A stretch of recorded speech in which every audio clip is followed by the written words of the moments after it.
আজকের ঘটনাটা আমাদের মহল্লায় আজ থেকে প্রায় 30 বছর আগে ঘটেছিল। তো ঘটনা হলো, আপন দুই ভাই প্রত্যেকেই সরকারি চাকরি করতেন। তো বড় ভাই আর ছোট ভাই মিলে 3-6 কাঠা জমি এক দলিলে ক্রয় করে। তো বড় ভাইয়ের নাম আগে 1 নম্বর, 2 নম্বর হলো ছোট ভাই।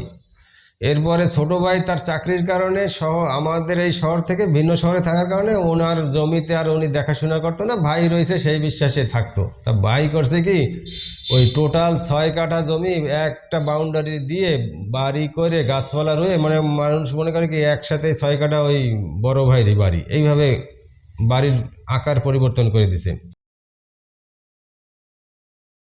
আর জমিটা ছিল খুব লোভনীয়।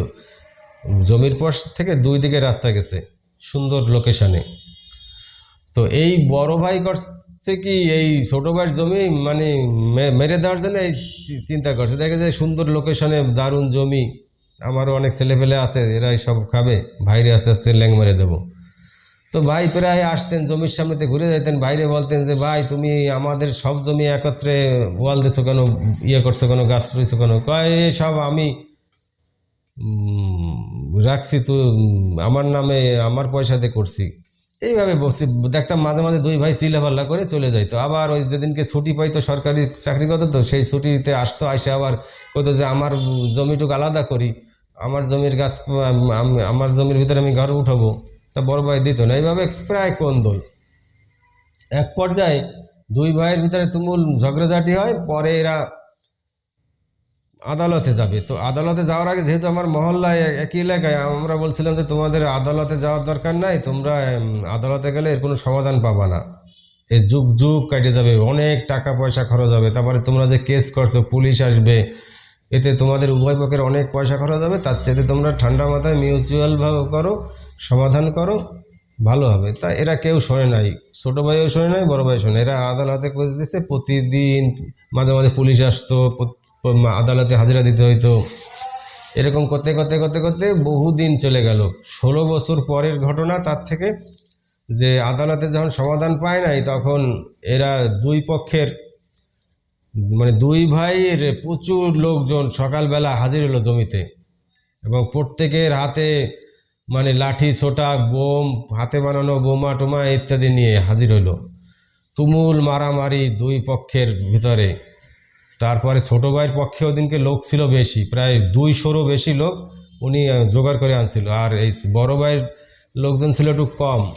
তো বড় ভাইয়ের লোকজন কম থাকাতে তাদের একদম খেদায় এক কোনায় পাঠিয়ে দিয়েছিল। আর ওই ছোটো ভাইয়ের লোকেরা মিলে এবং লেবাররা মিলে ওই জমির পরে আমিন দিয়ে মাইপে 3 কাঠা ভাগ করে, এই ভাগের ভিতরে এই মাঝখানে পাঁচিল উঠে দিল।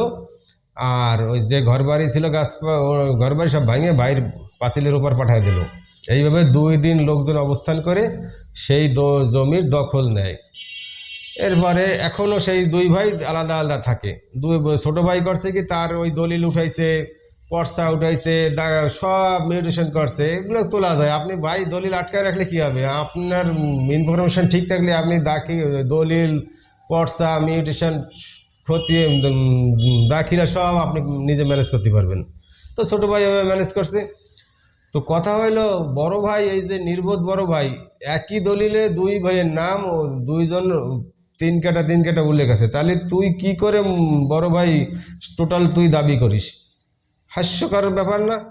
তো সেই দাবি করে 16 বছর আদালতে দৌড়াইয়া তারপর সেই 0-0। এখন এই বড় ভাইয়ের মুখ দেখাইতে পারে না, সবাই দেখলি পাড়ায় হাসি দেয়।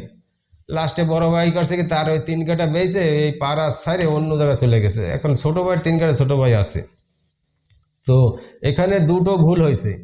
এক হলো আবেগে গত হয়ে আপনার এক দলিলে দুই ভাই মালিকানা হয়েছেন। এই জায়গায় উচিত ছিল আপনারা ভাই ভাই যতই খাতির থাক, খাতির এক জায়গায়, বাস্তব এক জায়গায়। আপনারা যেরকম 2 ভাই 3 ভাই জমি কিনবেন, ভিন্ন ভিন্ন কাগজে জমি কিনবেন, ভিন্ন ভিন্ন কাগজে জমি কিনবেন, একই জায়গায় জমি হইলেও, এবং ভিন্নভাবে মিউটেশন করবেন, ভিন্ন দাখিলা কাটবেন, সব ভিন্ন ভিন্ন হবে। এত খাতিরের দরকার নাই, এত পীড়িতের দরকার নাই। এই পীড়িত করতে যায় গেছে। এখন ছোটো ভাই করছে কি, বড় ভাই যখন জমি কেনে, আমি তখন ওনারে টাকা দিয়েছিলাম এই অর্ধেক। আর বড় ভাই কয় কি কোনো টাকা আমারে দেয় নাই, আমি আমার টাকায় ওর নামটা বসাইছিলাম, তো ওরে আমি এখন আর দেবো না, তাই আমি দখল করি। তো এটা একটা হাস্যকর কথা। পৃথিবীর কোনো আদালত এর ফয়সালা দিতে পারবে না যে বড় ভাইয়ের কাছে আমি ওর নামটা লিখছিলাম কিন্তু ওর টাকাতে নাই, আমি এই জন্য ওরে দেবো না। আর ছোটো ভাইকে আমি টাকা দিয়েছিলাম, আমার একসাথে দলিল হয়েছে। তো এই স্যাবলামি কথা পৃথিবীর কোনো আদালত কোনো মানুষের কাছে গ্রহণযোগ্য নয়। ওই দলিল দেখলেই সব বুঝবে যে দুই ভাই একত্রে জমি কিনছে। তুমি এই যে কোনো এক পাশ যে পাশ নিতে পারো, কিন্তু দুই ভাইয়ের এক দলিলে টোটাল 6 কাঠা সম্পত্তি। তো ঘটনা হলো এখন ওই বড় ভাই ওই এলাকায় সবাই তাকে দেখলে শীষ দেয়, বাঁশি বাজায়, আর কি করে তামাশা করে। এই জন্য লজ্জায় বড় ভাই বেঁচে তার বেঁচে চলে গেছে, আর ছোটো ভাই আছে। এখন তারা ছোটো ভাই ভালোই আছে, কিন্তু আমার প্রশ্ন এই যে নাটক বড় ভাইয়ের দরকার ছিল কি? আর ছোটো ভাই কেন আবেগে বড় ভাইয়ের সাথে জমি কিনতে গেল এক দলিলে? আপনারা যারা ভবিষ্যতে জমি জমা কিনবেন ভিন্ন ভিন্ন দলিলে ভিন্ন ভিন্নভাবে জমি কিনবেন, তাহলে এই সমস্ত আবেগের পরিবেশ সৃষ্টি হবে না, ঝামেলাও হবে না।